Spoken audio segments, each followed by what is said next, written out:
consequently, I'm still on this side of the stream while everyone else has gone their way. And it's allowed me to make certain decisions. So I would ask people, do you really need to cross the bridge simply because it's there? Do you do it because you can or because you want to? As I've explained to some of my students, if your reality is the product of someone else's illusion, then there's a good chance that their dreams could become your nightmares. You're listening to the Feed Your Wild podcast, a conscious lifestyle show about all things nourishing for your body, mind, and soul. I'm Vanessa Rodriguez, and join me for candid conversations with changemakers, exploring health and wellness, food as medicine, intuition and spirituality, and nature-based practices that will transform your health and feed all parts of your wild self. Welcome back to Feed Your Wild. I am your host, Vanessa Rodriguez, your intuitive nourishment guide today and every episode. I am feeling oh so blessed to have Kumu Ramsay Taum on the podcast today.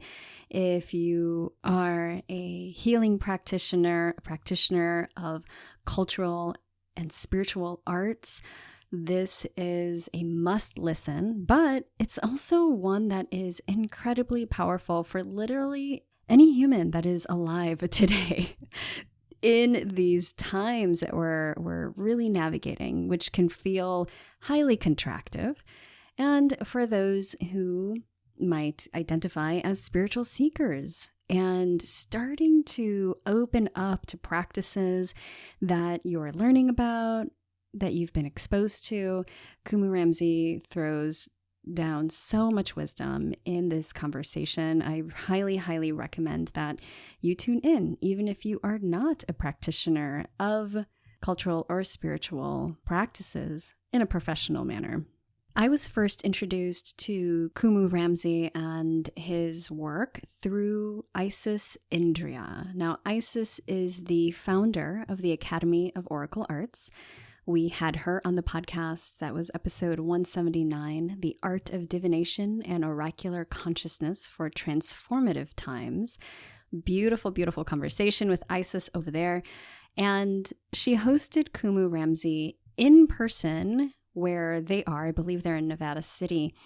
And I tuned in from my home in Oregon at the time through Zoom into his workshop series, which was called Communing with the Spirit of Hawaii. And it was a wonderful series where he shared one of the beautiful Native Hawaiian practices that he was mentored and trained in called hoʻoponopono.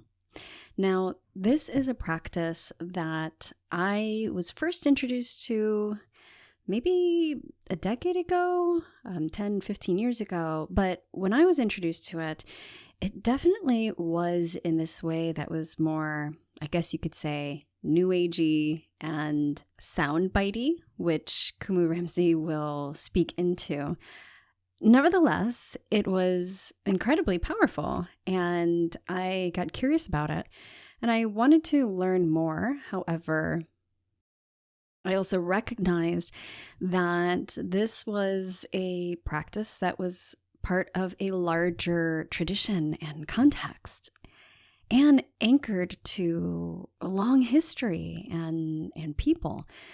And so I continued to hold the respect and the heart of the teachings and the impression it made on me with me along my own journey of self-healing and my own personal development on an individual level, but also within my work as a healing practitioner. But it honestly wasn't until I connected with Kumu Ramsay and his teachings within this workshop series that it brought the depth that I really was seeking to understand this concept and practice of hoʻoponopono. So in this interview, we are not taking up the entire time talking about this practice, but definitely stay tuned until the end, because that's when Kumu Ramsay really touches upon not only the cultural context of hoʻoponopono, but also how to navigate appropriation versus respectful engagement of these cultural and spiritual practices.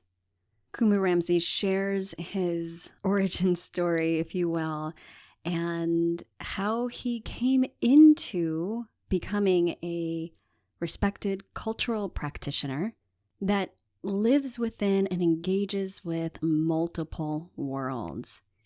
You will hear about Kumu Ramsay's many different experiences and training in his eclectic background and experience, coming together in ways that he could not have planned himself. He shares about his scary experience of losing his sight enough to close off certain paths that he was intent on going down and opening up a greater vision for what his life was to be and how he navigated that challenge at that time. Kumu Ramsay touches on the current state of the world and a lot of the fear and uncertainty that the greater collective is experiencing, and his perspective of how to meet the fear and a reframe, highlighting the relationship between fear and faith. This was such a powerful reframe, and it applies in so many areas, including stepping out into the world as your whole self and being seen for who you truly are, including all of my beautiful healers out there stepping out of the so-called spiritual closet. Kumu Ramsay talks about his experience doing so and how he navigated the fears and the challenges in that process.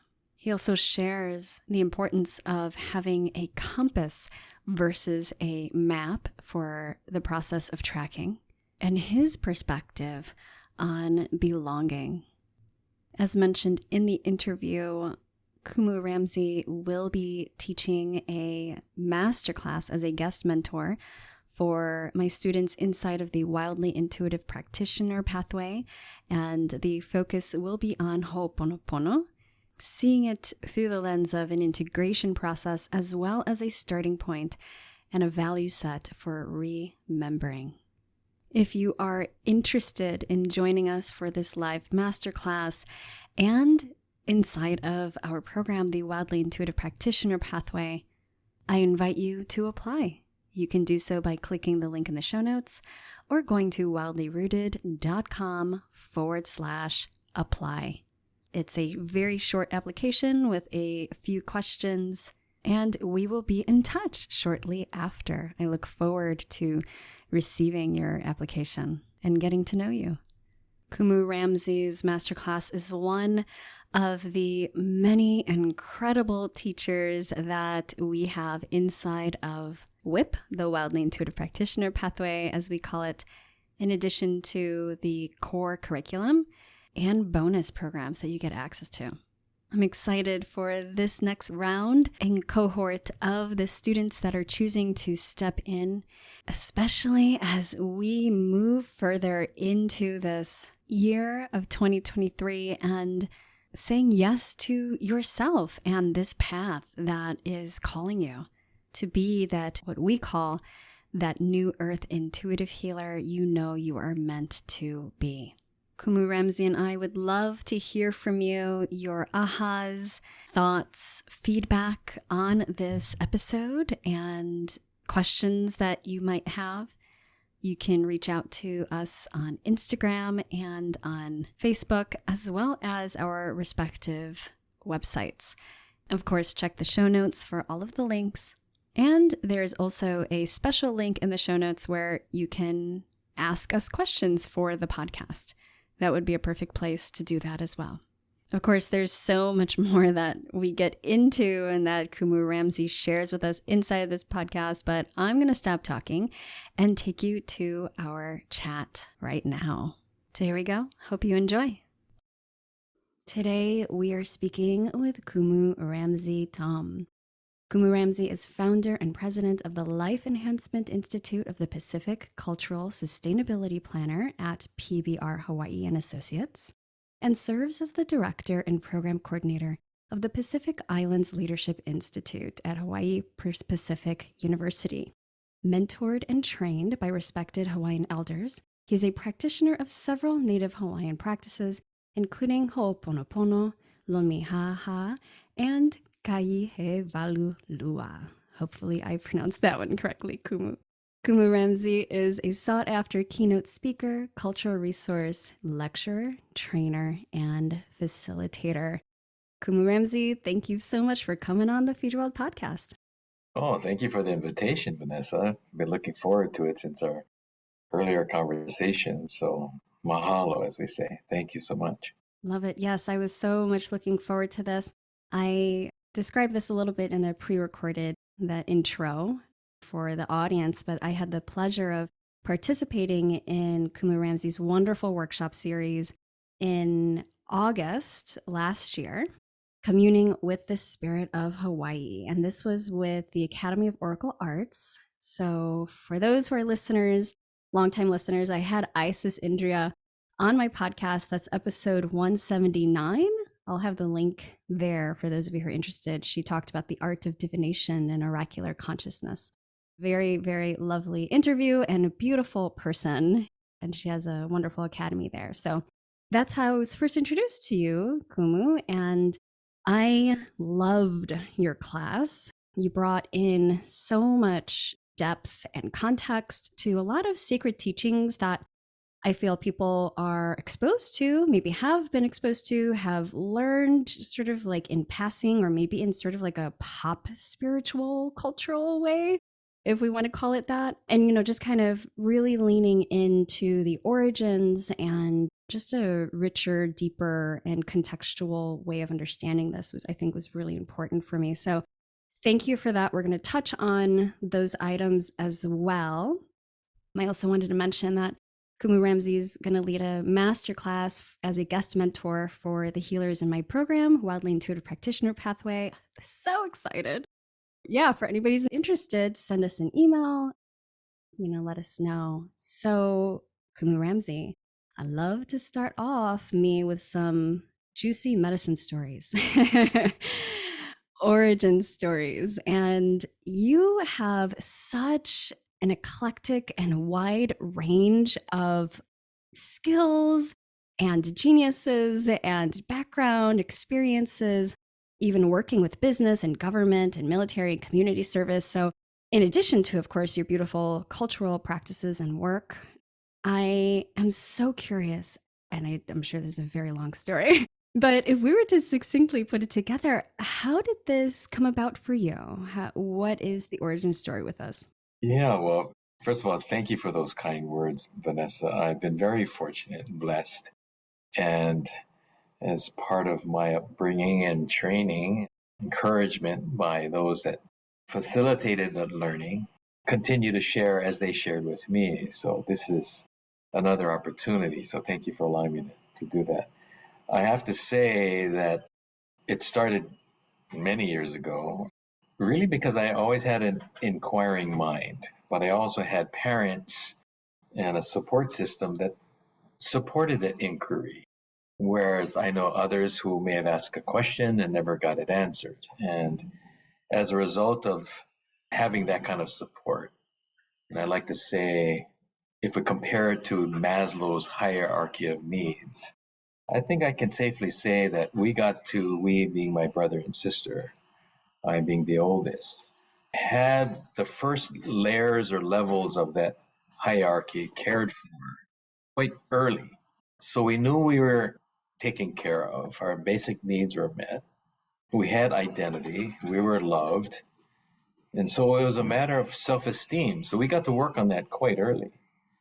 And so self-esteem and self-actualization being part of that evolution then allowed me and us really to engage with those who were achieving that level of self-actualization, which was the case for me, where I was introduced to, got to work with, live with, and support kupuna, or who we call elders in our society, who themselves had achieved levels of success as well as learning. So they were actually self-actualizing. And so to be in their presence and to be around them, sharing in such a high level, enabled me then to be in an interesting place of learning, because it was open, right? Open heart, open mind, and willing to learn. And I was there not for the purpose of learning, but really in many cases to help and assist them in what they were doing. And in that exchange, that reciprocity occurred, which we refer to as aloha. So I have to say it had a lot to do with that, perhaps being at the right place at the right time with the right people. But I think I may have mentioned to you previously, if I were to just stop at 10 of the mentors that yanked on my ear and knuckled me on the head, if I just stopped at 10, all of them were in their 80s or older. So that's accumulation of nearly 800 years of wisdom, knowledge, experience that I got the benefit from. And so it's that underpinning, if you would, that allows me to share, what I'm sharing today. If there was a particular moment, however, and I thought about this several times, if there's a particular moment, a particular idea or concept, I have to say that when I was in middle school, that would be the 7th, 8th grade level, I became familiar with the principle of the ideal man. Perhaps a political propriety would be the ideal person. But in Greek mythology, the Greek culture, this notion of the ideal man was introduced to us. And I became very intrigued by that. The idea that a person could be an astronomer, an artist, a healer, an athlete, a statesman, a poet, all of these things, and that science and art could be blended, and that you didn't have to be one or the other, but you could benefit from it. And then as an athlete, participating in competitions and learning about the Olympics, etc., and realizing that the original Olympics included the honoring of Athena, the weaving arts, the oratory, the oracles, but the weaving arts and the speaking and the weaving of words, those kinds of things. So I think I adopted the concept of the ideal man, which today might be said the Renaissance man, early on. And it opened up my mind and opportunity that the world was limitless, and to be able to welcome whatever that came or that was brought forward. So that was a gift, I think, at that time. And thanks to the educators and teachers that were prepared to share that with us. But then to also give us the opportunity to begin experiencing those various things. So to your observation about an eclectic experience and background, I'd have to credit perhaps that one moment when I was introduced to and embraced and adopted that concept of the ideal man with humility. But it was something that I do know probably shaped the way I saw the world. Yeah, I feel like, well, first of all, thank you for sharing that. There are so many experiences early in our lives that leave those lasting impressions. And I feel that I appreciate you looking back and kind of bringing that in to demonstrate like just how impactful it was for you in your own life when you were pursuing, because I know that you went to university, you were working in engineering at some point. Is that correct? Yeah, actually, I was majoring in civil engineering at the United States Air Force Academy. So it was that, and I was double majoring actually in history and civil engineering. And it was a result of some counseling and mentoring I got from some local leaders here about the pursuit of knowledge. What would that be? What would it look like? And in the future, there's certain things that you should have a grasp of, history being one of them. The other was engineering. The third was law. Fourth was finance. And the other was international affairs. And the guidance I received was that if you have an understanding and you can have conversations in those 5 areas in the future. Now, mind you, this was back in the 70s, early 80s. The anticipation that we here in Hawaii would be engaging in those kinds of conversations. And it turns out to be very true. There isn't anything we do that isn't influenced or impacted by international affairs and relations. As we know, with what's going on in a globalized world, there are few things that aren't impacted or influenced by law. And if you have some grasp of the law, then you can enter into exchange, discourse, debate with those constructs. And then the history and the engineering, whether it's virtual systems or if it's mechanical ones, the engineering components of how things work, how things put together. So I was very fortunate to have had that guidance and then took steps to, I guess, pursue those concepts and thoughts. So yeah, engineering was a big part of it and continues to be. When I left the academy, I had lost my vision for, I shouldn't say I lost it completely, but the capacity to fly, to pass all of the necessary tests to be in the cockpit as a pilot. And oddly enough, the 2 areas that I was qualified to do, I wasn't quite interested in, which was being an in-flight navigator or in-flight engineer, none of which appealed to me. But all these years later, I find that I've evolved into being a community navigator and a social engineer. So divinity in her wisdom and his wisdom, its wisdom, managed to plant those seeds and create an environment in which they could be nurtured. So I find myself today, much of the work I do is in navigating within communities that are in change or in turmoil or aspiring to be better, and finding ways of engineering that aspiration into reality. So every experience contributes to what I call the lei, right? The garland of experiences. Well, what's so interesting about this too is coming to my mind is, I've heard in other stories and various other cultural traditions, when we lose or one area of physical sensing is so-called impaired, that it's enhanced in the spiritual sense. Yes. And I'm curious if you experience that with like insight and spiritual sight or intuitive insights. In our cultural mindset, we operate from what I call a fractal space.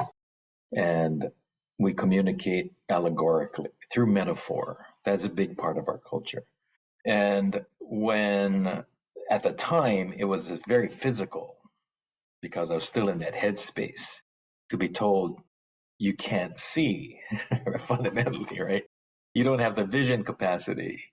And it was near sight, near vision, which is really not being able to see far distances. It's counterintuitive. But after reflecting on it, it was like the cosmos was saying, stop looking so far ahead and just concentrate on what's in front of you. Because at that point in time in my life, I was very forward thinking. My experience at the academy, oddly enough, allowed me to leave and get into another program at USC that put me in Washington, D.C., working with as a legislative assistant, and not just as an intern, but in a substantive role. But it facilitated my academic program. So rather than spending 5 years developing a Bachelor of Science program, I was able to accelerate that and complete the entire thing in 3 years, which then accelerated my ability to get back into community and start working, if you would. But in many ways, it was a product of this far-reaching vision, looking out into the distance and what I would now call backcasting, but then was forecasting. So metaphorically and spiritually and message-wise, I think that experience was like, you don't have to look so far out. Just pay attention to what's in front of you. And it turns out that makes a lot of sense today. It's being in the moment, which is very fleeting. the moment doesn't really exist as much as we think it is. The minute you say the word moment, it's in the past. So for those of us who have been adopting living in the moment, we need to rethink that, because everything up to that moment is an anticipation of the future. And once we reach it, then we're considering what just happened, which is really focusing on the past. So living in the moment may not be the reality that some of us previously perceived it to be. But that experience with the Academy, and over the years, it's become more and more clear to me that that door that was closed on me, it was actually not a barrier, but a detour. It just allowed me to look elsewhere where my gifts could be nurtured and then experienced. So thank you to Keokua, thank you to the gods and the cosmos for that. I may not have been as gracious back then as I am trying to be now. So, well, to that point, I feel that, you know, there's so many people, especially if we were just talking about sort of the past 3 years, experiencing contractions, lots of challenges, obstacles, loss. And it can be incredibly challenging in the moment to relate to this experience as it's a blessing, right? Because in that moment, it's not so much. And so I'm curious, just to speak on this point, if you have words of wisdom for folks who are currently navigating something, I mean, being told that your sight is, you've lost your sight, or that you have lost these opportunities because of your sight. I mean, I imagine that was just devastating at that time. yeah, I mean, you can imagine, because, you know, my aspirations for going to the Academy at first of all was to fly, right? To be a pilot and to experience all that. And while I did succeed at getting a solo pilot license for gliders and things, it wasn't until I got the fixed wing and all that kind of stuff that these other things revealed themselves, oddly enough, revealing and seeing being, you know, the juxtaposition. What I would do is I draw upon what you experienced in that class, that experience we had together, on the principle of pono, you know, which is the root word to hoʻoponopono. And hoʻoponopono being that practice, that philosophy, that verb to make right, to correct, to put into order. But in order to put something in order, there needs to be an order in the first place, right? You need to recognize that something is out of order in order to put it back into order, which means at some point in time, there was probably some order that is now in disorder, if that makes any sense. So in Hawaiian, the principle is pono, and the word pono is when things are in proper order. Everything is in proper alignment, correct, appropriate. Those would be adjectives for it. So oftentimes when we're pursuing our life dreams, aspirations, we may not realize that those dreams and aspirations may not actually be our own, but are the reflections of those around us. And that deeper within us, we come into this space with a task, with another lesson, but somehow we are guided to this other thing and this other pursuit. So for me, the pursuit was to fly. What it did do, though, it opened up opportunities for engaging people at different countries, different levels, communities. So at the Air Force Academy, there are people from all over the country, all of them aspiring leaders, or at least recognized for leadership. And that experience kind of shifted, you know, my view of the world as well. So had I not been at the Academy, I may not have experienced it at that level, and then been introduced to the idea of international affairs, relationships, and diplomacy, because it required a lot of diplomacy. So fast forward, here I am living in 2023, and I was at the Academy in 1981 was when I left. In that time, so much of my work has been about diplomacy, whether it's at the community level, national, or even at international level. And in some cases, between communities and corporate groups, it's always about diplomacy. My long way of saying, sometimes what appears to be a boulder in the road is not, again, an obstacle, but the cosmos way of providing a detour to direct you into where you need to go. And the aspirations you had previously were necessary for you to get to that point when the boulder couldn't have some meaning for you. Otherwise, it's just a boulder. And so it's having the clarity and the patience to acknowledge the boulder for what it is. It's telling you, you've come this far, congratulations. But now that you're here, go that way, because that's really where your dreams will be realized. This is really where your skill sets can benefit mankind, you and whoever else you want to serve. So it's taking a bigger picture that simply because I want to get to point A and everything about me is getting to point A, that really point A is just one step in the process of getting to point Z, which isn't in our frame of reference, isn't even in our world view, because we hadn't got to point A soon enough to begin to realize there was a point Z and all points in between. So sometimes our view can be a little myopic. Some would say focused. I'm very focused at getting at point A. But why? What's the motivation behind all that? And then when you get there, so what? Now what? And so I think that's what happened to me, and it's happening to many of those around me, that they've been so focused on getting to a particular destination that perhaps they didn't realize that they were really meant to be somewhere else. And in pursuit of getting to that destination, they actually developed the skill sets, got the tools, built the relationships, all of those things necessary to get to their true destination, which can't and won't be revealed until you get to point A or some other point in between. So that's kind of a more cognitive view of it.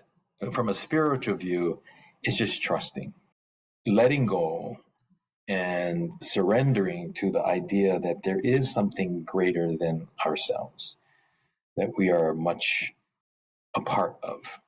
And as long as we lean into that and allow ourselves to be guided, and rather than trying to drive all the time, sometimes things like that happen. So that's not to say people should give up their dreams, not by any means. But sometimes those dreams are really intended to help us create a different reality than the one we're in.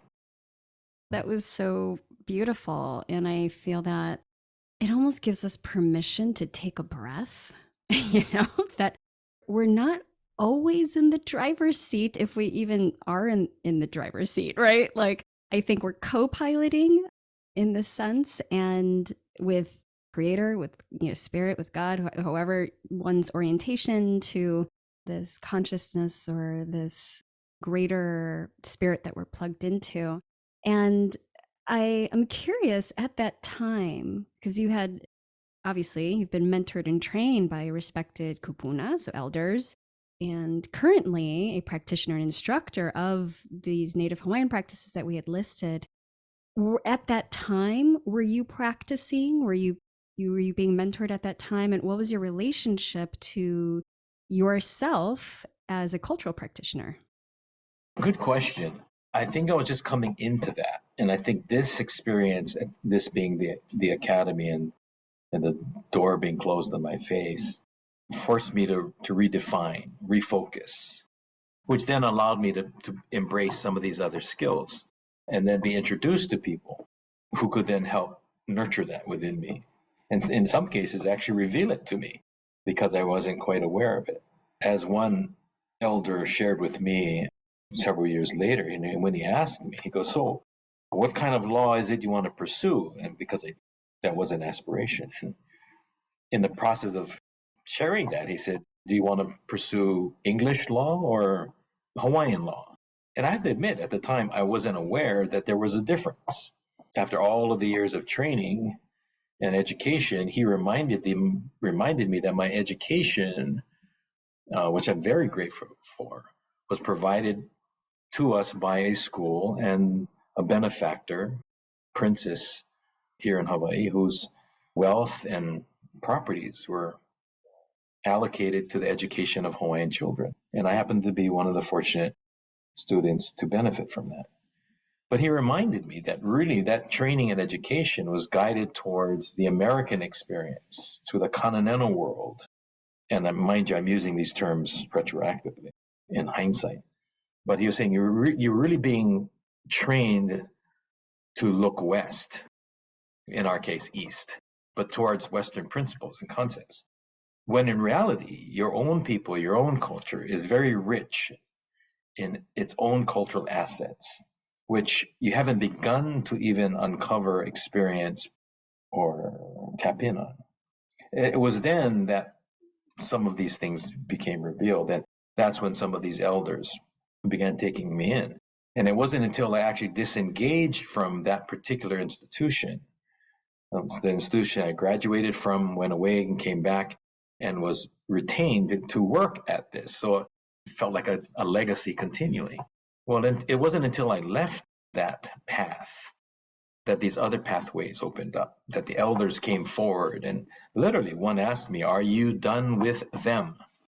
Them being that institutional world. And now in hindsight, looking back, we in the world are recognizing that Native Americans, Aboriginal tribal groups in Australia, Canada, were all victims of this institutional educational experiences where they were removed from their communities. And while I didn't feel that was my experience compared to some of theirs and historically, it was recently revealed that that institution I was with does fit that description of an institutional educational experience for Native people.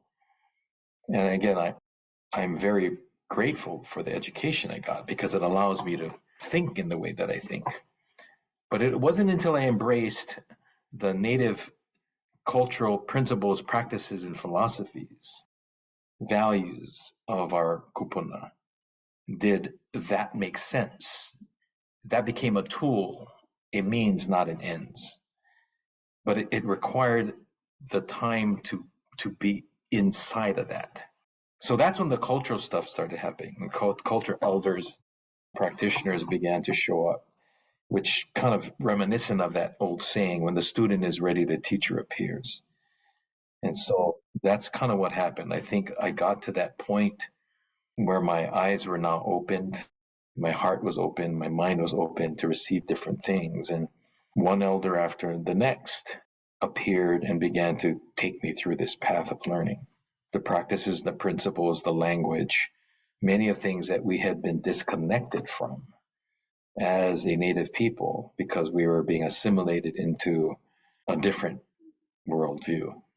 So that's when it really began, probably just as I was coming into the world, high school, college, getting into work. And a lot of it was driven towards the betterment of the living conditions for Native Hawaiians.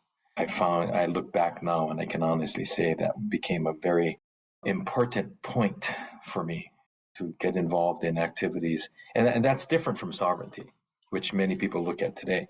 But at that time, it was how do you bring parity? How do you create conditions, elevate those who have been disenfranchised? And mind you, I didn't think or perceive myself to be disenfranchised in any way. My family, my father, my mother, they did very well and to make sure that we were well cared for, educated, had experiences. We really didn't have any want for anything. So consequently, like I said, we reached a point of self-esteem early. Anyway, I could go on and on and on, but I think to answer your question, the spiritual cultural practices really didn't come until the opportunities in the Western didactic system, right, was kind of closed down on me. And I had to rethink it.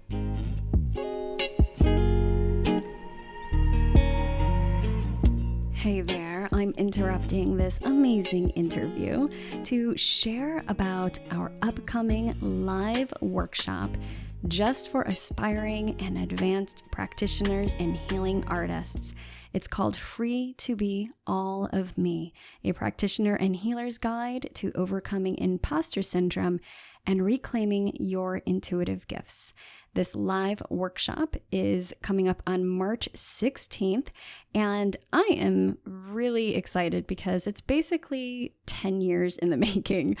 I myself had been struggling with imposter syndrome for years before I finally discovered what really worked for me. And I have seen over the years so many of my clients and colleagues really challenged with this pervasive phenomenon called imposter syndrome that I really see as one of the biggest challenges that's plaguing wellness practitioners and really pervading the underbelly of the so-called wellness industry, especially for those who identify as intuitive healers. We're going to be covering a ton in our 3 hours together, but just some of the highlights. We'll be talking about my own personal story navigating imposter syndrome and the simple yet profound reframe that amplified my intuition, changed my life, and got my clients better results. We're going to talk about the ways that imposter syndrome manifests as specific physical symptoms and is almost always overlooked, and the surprising ways that imposter syndrome shows up for practitioners and healers specifically, and the critical connection between imposter syndrome and intuition that no one is talking about. Of course, we'll take a look at the colorful origins of your imposter syndrome, why focusing on positive thinking or gaining more success doesn't actually work to overcome it.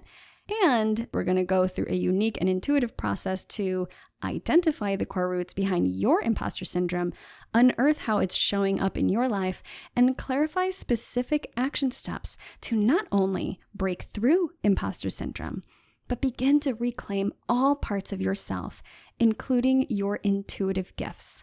You'll also receive a special Akashic channeled message just for you and a special bonus that will be announced during the workshop live. Spots are limited because my Zoom has a limited capacity. So if this is resonating with you, I'm keeping it really accessible. It's only $27 for going super deep with these 3 hours live with me, March 16th. So I invite you to join us and register sooner rather than later. And if you can't make it live, no worries. You will have access to the replay for 6 months after your purchase. So this is the call out to all of my wonderful nurses, doctors, therapists, nutritionists, coaches, body workers, acupuncturists, energy healers, herbalists, all of my incredible aspiring to advanced healing practitioners. If you desire to overcome your imposter syndrome and connect more deeply with your intuitive gifts, then come join us. You can grab your ticket at wildlyrooted.com/imposter syndrome. And you can also click the link in the show notes. All right, back to our episode.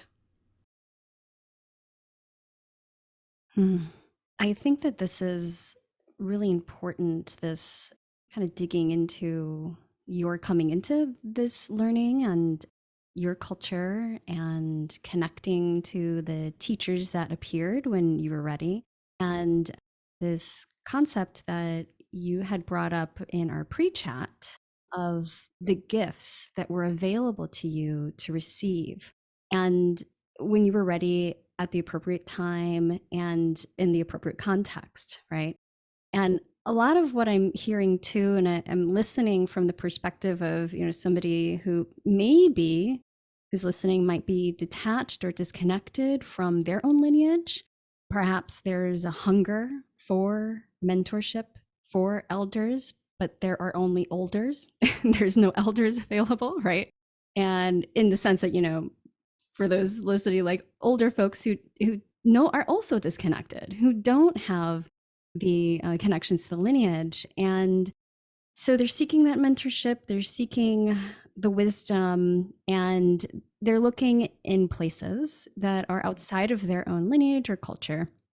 And so I wanted to speak into that and give you an opportunity to talk about that idea of, gifts that are for receiving and not taking, and just sort of, tap into your mind around that, because I think that's something that's very present and will continue to be, because a lot of people are waking up, are hungry, are thirsty, right? For knowledge and for growth and wisdom and for healing. Yeah, no, I think it's quite appropriate. I'll draw upon the proverb of the the mustard seed, right? Or the great oak that starts as a nut. We're all nuts.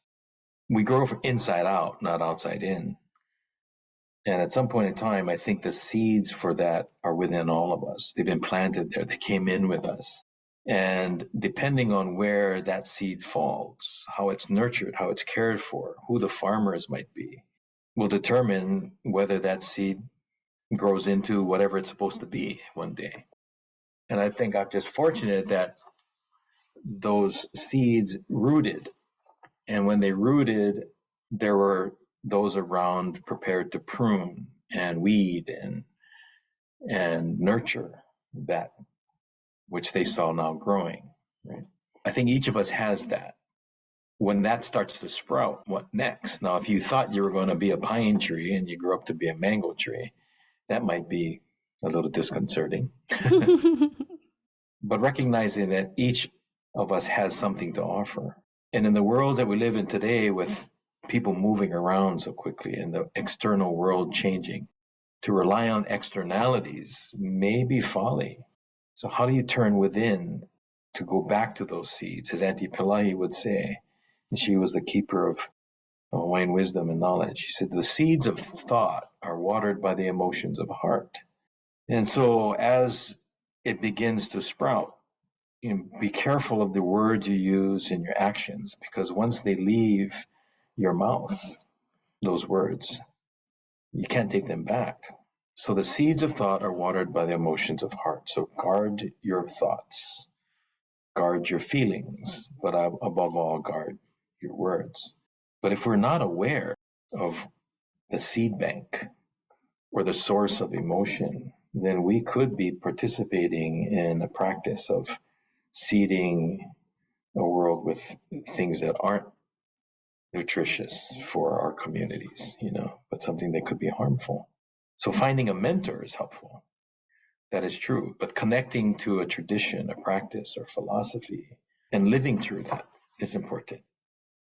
But I think the observation that there is a diaspora going on, or has been going on, and not just of cultures, but even of mindsets, of values, there's absent. And so people are having a very difficult time rooting, right? I got this seed, but where do I root? Where do I plant myself? And everyone keeps moving around.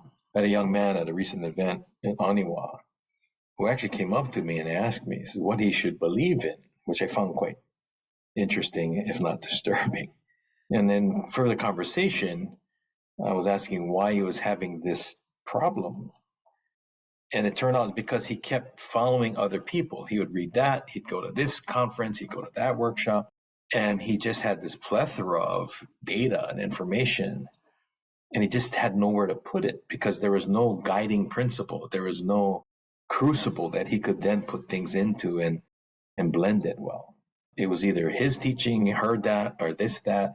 So I find people are looking for that sense of belonging, that sense of connection, but still using an external metric to determine what's right and correct for them.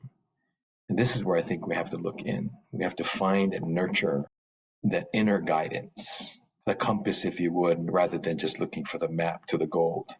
What is the compass inside? So if there are people looking, I'd say look in, really begin to take some time to explore that, and then find someone and invite them in, actually, somehow, cosmically. But when you invite them in, they can come in. I don't go where I'm not invited. And I think individuals who have that skill set are attuned to those kinds of spiritual invitations compared to those who would be predator, right? If you wave the flag, the white flag of giving up, they're the first to come and descend upon your camp and try to take the spoils of war from you. Yeah, so I think we are in that time where many people are looking for that belonging, that connection, but don't know how to do that because they're so tuned in on the externalities going on around them. I'm not sure if that answers your question, but it does. And it also brings up another piece that we touched on, and I think it's important to bring in too, in particular these times where not only are, folks, because of globalization, right, exposure to so many things that we did not have access to even just, 5-10 years ago. So with this increased exposure and globalization and technologies, but also a lot of the, what we could say world issues, anxiety-inducing situations, the economy is one that you brought up is very real and talked about a lot for this year in particular. So having that pressure, that sense of disconnection, and I love that reframe and reorientation of, coming back inside and internally and connecting with one's own internal compass. What would you say to those who are currently experiencing leaning more toward the fear side of things because of the uncertainty? Yeah, well, there's always saying, well, nothing to fear but fear itself. Fear has a purpose.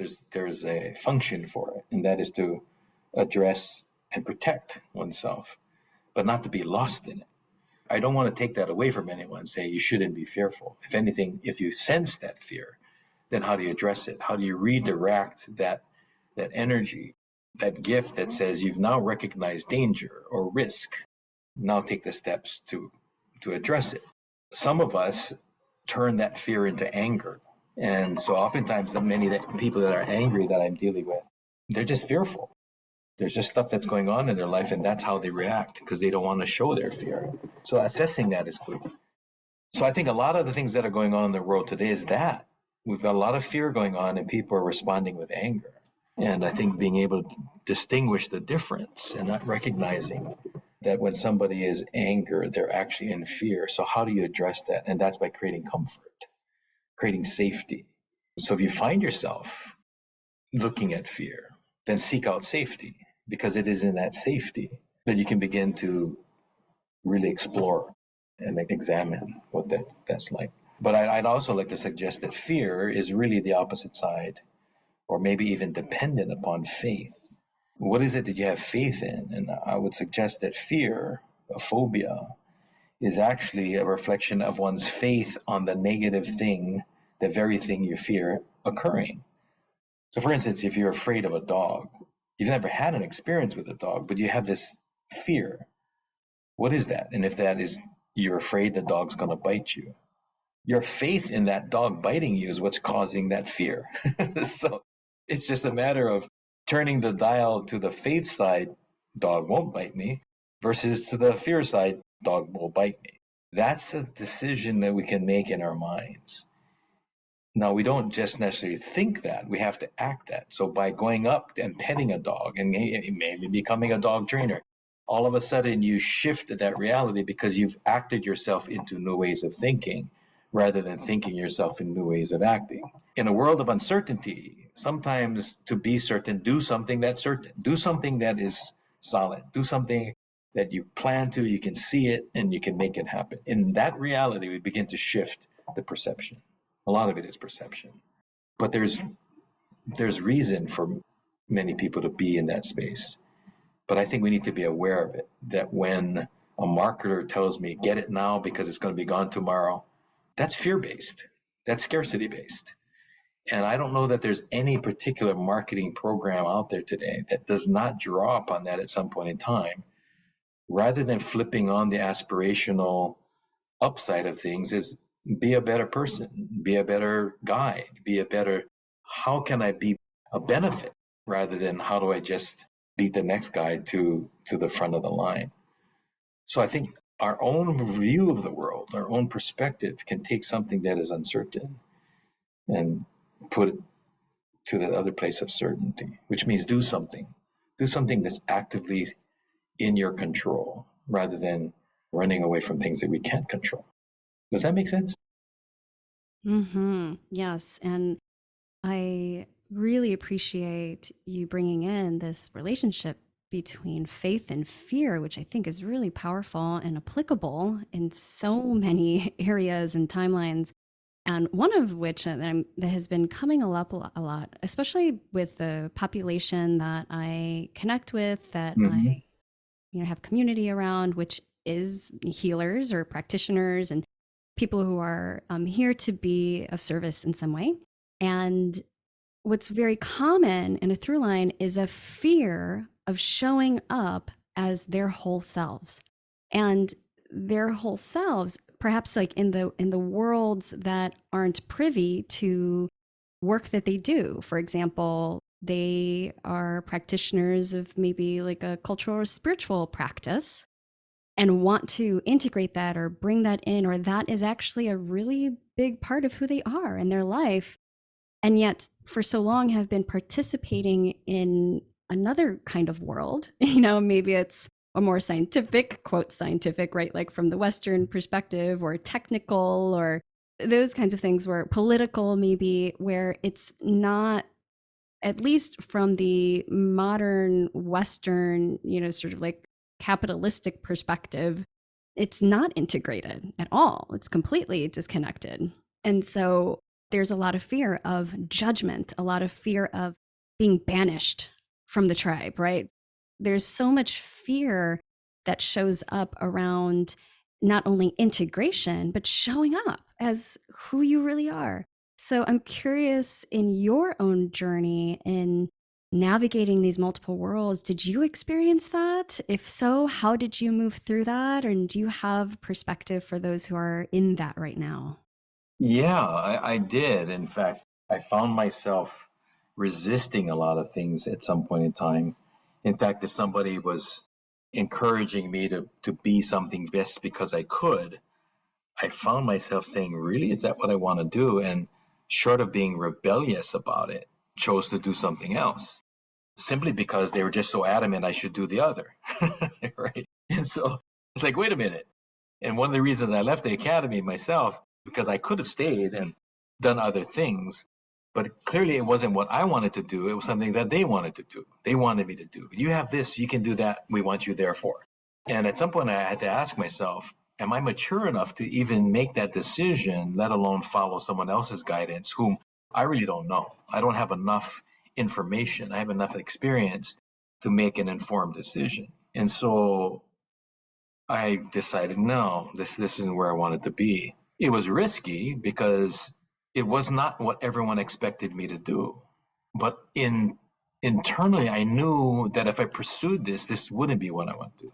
Let me clarify for a second. In the exit interview, or one of the interviews, they wanted me to get into intelligence. And in that world, for me, intelligence means being a spook, a spy, that kind of thing.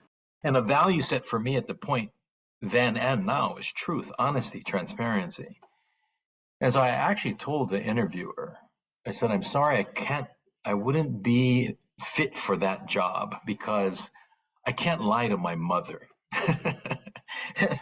I'm certainly not going to lie to my wife eventually.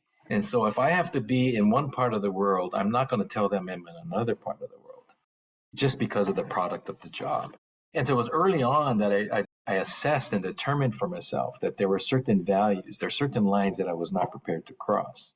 And in the absence of those kinds of decision screens, criteria for making, these value-based decisions, every shiny object can lead you down a path that may not necessarily be the one you want to be on. But at the moment, it seemed really interesting. It seemed intriguing. And I have to say, there are many paths that opened up for me in the years that I chose not to go down, although they are very inviting, because I had this decision screen, this set of values that I wasn't necessarily prepared to compromise. To the point that a gentleman who was interviewing me or looking at bringing me into his business had done his due diligence on who and what I've done. And I found it interesting. His observation was, hey, I see you've burned a lot of bridges in your time, which is a surprise to me. But my response to him, I said, Jim, I don't know that I've burned any bridges, but I think I just chose not to cross them. Mm-hmm. So consequently, I'm still on this side of the stream while everyone else has gone their way. And it's allowed me to make certain decisions. So I would ask people, do you really need to cross the bridge simply because it's there? Do you do it because you can or because you want to? As I've explained to some of my students, if your reality is the product of someone else's illusion, then there's a good chance that their dreams could become your nightmares. And I've seen many people who have experienced that. They wanted to be a dancer, but their father wanted them to be a doctor. Another person wanted to be a painter, but ended up becoming a mechanic. Another one wanted to be a healer. Their natural tendency was to heal. and to help others. But helping took them down the path of being an attorney, which was still helping, but it was in litigation, it was in arguments, and it wasn't really truly who they were. So at some point in time, it's that. And sometimes we have to go down paths far enough down to recognize I'm heading in the wrong direction. But it's never wrong if in the process of that, you find the right path. Like I said, you've gone to destination A only to realize that destination Z is where you want to be. Nothing is lost at that point in time. It's not wasted. And I think that is the important attitude, is that regardless of what road I've been on, what I've experienced, if I can turn that and utilize that, if anything, to know what I no longer want, that's an important concept. Some of us may not know what we want, but it helps to know what you don't want. And sometimes the only way to experience it is to actually experience it, right? Or to know that. And so I would encourage anyone who may be on that path of questioning, where are you? What is it? Failure is only not taking the next step. I think that's where failure occurs. But success is taking everything that we've gotten, good, bad, and indifferent, because that's who we are. That is our whole self. And recognizing that whole self still has an opportunity to make a different decision. And if you woke up this morning, you're a product of success. Your ancestors succeeded in getting you this far. You've passed the plagues, you've passed the pandemics, you passed these other things. Yes, it was challenging. But if you woke up this morning, you're a product of success because the legacy that got you here was a successful one. The guy who didn't wake up this morning didn't make it this far. And the generations that before that didn't make it this far. So there's a distinction. And I think that may help someone who's on that path. But for me, it was just making a decision that there's some things that I know I don't want to do. So therefore, everything else is possible. I love that. Oh, man. Kumu Ramsay, I'm looking at the time over here. It's 3:33. Yeah. I love me. Yeah, I love me those numbers. I know. I want to honor your time, and I just have one more question. But before I go into that, I wanted to see if you wanted to give any pre-context to the practice of hoʻoponopono. Obviously, we don't have enough time. I mean, that would take multiple podcast episodes, right? To really go into it. And anything that you feel just in terms of basics and to set someone up to maybe pique their curiosity around the richness and the depth of this versus, just a one-liner that they find on the internet. I wanted to give space for that today, if you have the time to speak to that. No, I do. Thank you for the time to do that. As I mentioned earlier, hoʻoponopono is a practice of making right, correcting, putting things in proper order or alignment. So it seems contradictory then if someone is learning the process of hoʻoponopono or wanting to exercise it, that they step out of line to do it, meaning they're not actually subscribing to the practice in its ways, but to sound bites that really in many ways lead us down another path and really require us to rely on our own disciplines and practices to fill in the gaps. And that's what I'm finding. I'm finding there are a lot of people that have pursued the Hawaiian practice or any other indigenous practice really based on sound.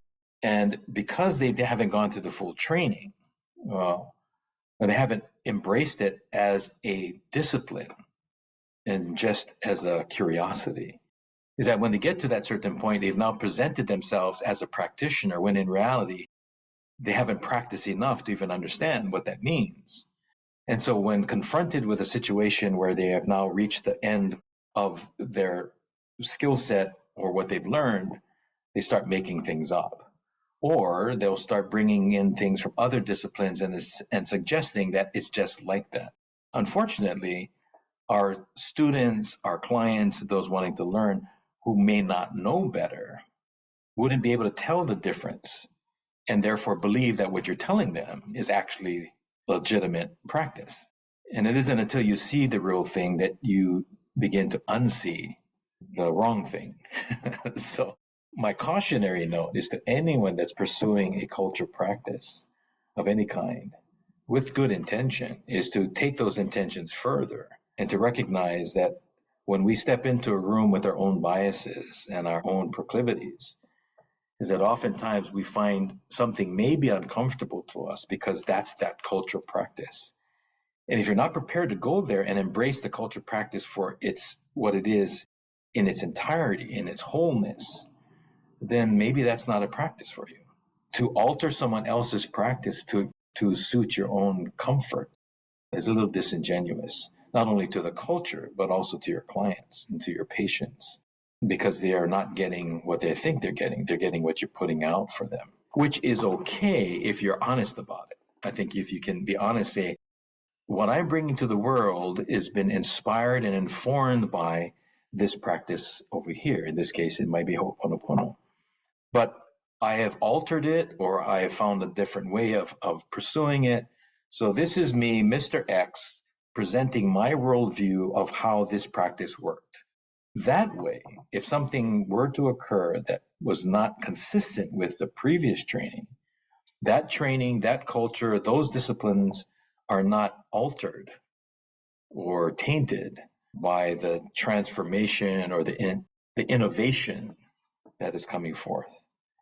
The other thing I would say is that if someone is listening who has been gifted, that divinity has provided you with some insight of healing or bringing things into alignment, that you honor that divine gift. There is no need to rely on or connect back to someone else's tradition to say that this is just like Reiki, but it's this. It's just like hoʻoponopono, or it's just like yoga. Because when we do that, we actually diminish those particular arts, those systems, or we diminish our own that is a gift from the divine. Own that. If divinity has gifted you with something to the betterment of humankind, yourself and others, then don't dishonor the gift. Be able to feel confident to say, I was gifted with this idea, this thought, this practice, this principle, which I wish to share with you, and honor that gift. And then all things begin to resonate. This is where coherence begins to occur. Otherwise, we are living in a world of incoherence, where everyone's doing what they want to do, when they want to do it. And I'm not sure that serves our communities or ourselves. The last thing I would say is that many of these questions, these experiences come from living in a world of dualism, duality, ones and zeros, masculine and feminine, up and down, in and out, right and left, good and bad, right and wrong. These dualistic principles have created a natural tension, which isn't there when you refer to something like yin-yang, yin-yang. It's not yin and yang as if they're separate things any more than mana is not ma and na. It's mana. It is just a pure energy, which then has its own directions. In as much as those might be dualistic, two sides of something, they're much more than that. So I'd like to suggest that the world is much more mutualistic or pluralistic. It takes many of us. The diversity is what creates the whole. And I think each of us then can embrace what it is that we add to that whole. What is it that you bring that makes your community different than others because you're in it, rather than wanting to look like everyone else because it's comfortable to be there? So I think that's something I might offer for people to consider. To honor the gift and don't dishonor someone else's, because in honoring your gift, you honor theirs. That's such a perfect place to to complete this conversation. First of all, appreciate that you basically gave us a protocol, right, for guiding this very often innocent impulse to engage with the beautiful gifts that are available, but through other cultures or lineages and contexts that maybe we don't fully understand. And so being able to have sort of that protocol or template to lean into is incredibly helpful. Thank you for that. And then bringing it back to this collective, right? The collective coherence versus the self-centered orientation, I guess. Yeah, that's absolutely right. I think it's finding the ability to be centered in self and a little less self-centered. And that just because I want something doesn't mean I should get it. That sometimes we have to earn to learn, not learn just because I want to. There is something about earning something and going through the necessary steps, the practice, the protocols, the process that really begins much like they say with a steel blade needs to go through heat and some hammering in order to become sharp and perfected. So sometimes we're not prepared to take the heat and the hammering. We want to be something, but we don't necessarily want to be forged into doing so. Exactly. It takes the time. So thank you for giving me this time and the opportunity to share those insights and thoughts. And I hope it's helpful to someone. Oh, well, it's already helpful for me. So thank you. And I'm positive this is incredibly helpful for so many tuning in.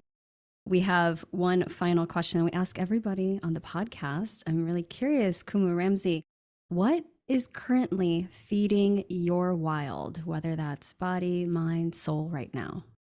Well, within the last 24 hours, I learned that my granddaughter-to-be is on her way in. So all things set aside, my focus is on that next generation and being present and aware and available to assist her entry into this space and this dimension. So all things seem rather unimportant when it comes to that. So I think that's where my focus is welcoming a new member of our family. So beautiful. Big, big congratulations and blessings to you and your family and your daughter. And how special it is that we get to tune in during this time. So, I mean, literally, it was just within several hours of knowing that, yes, the time has come, right? I love it. Wow. Yeah.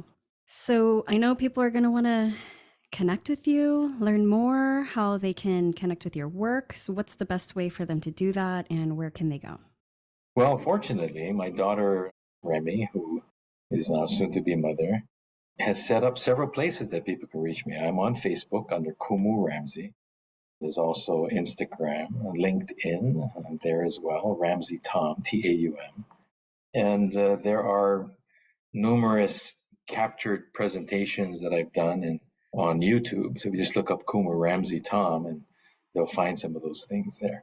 But I also have a website, taum.com, and contact information as well as programs, upcoming training and services might be found there as well. So I look forward to hearing from people, and if anyone has any questions or would like to pursue some things with me. And I like I said, literally, I don't go where I'm not invited. But if someone has a program, they have a workshop or something that they'd like to do, I'm open to those invitations and coming to them as much as having them come to us here in Hawaii, which is always preferred. That would be my preference. Yeah, there you go. I don't find too many people not wanting to come out here. So, yeah, we're in the teens Fahrenheit here in Chicago right now. So I'm looking at your beautiful photo of the seashore and dreaming. Yeah. Well, we're very welcoming here. So thank you again, Vanessa, for welcoming me in today and to speak to your followers and your students. So I look forward to that masterclass with you as well. So looking forward to it. Thank you so much, Kumu. And again, blessings to you and yours. And thank you everyone for tuning in.